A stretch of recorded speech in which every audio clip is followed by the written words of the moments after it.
Hi guys! Today is magko-cover tayo ng mga halaman. Gaya namin, ayan, mga kapal ang aming mga kasuotang kapag taglamig. So, pati mga halaman is kailangan din nilang i-cover kasi malalamigan din sila. Ayan, kagaya na lang nitong lemon tree natin. Ayan, last winter is hindi ko siya nakoberan. Buti na lang is tumubo ulit siya. Namumunga na siya ng marami. Pero nanguluntoy siya nung taglamig. Kaya ayan o, nag-i-start na naman. Kaya lalagyan ko na ng cover. Ayan, gantong tissue yung aming pinangko-cover. Ayan, ganyan sila. Mga sensitive din kasi sila sa lamig.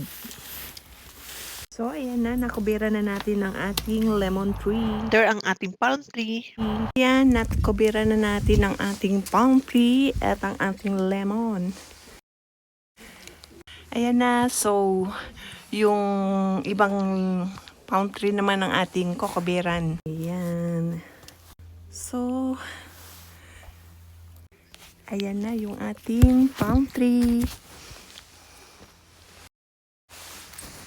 Ayan, meron pa rin dun sa harap.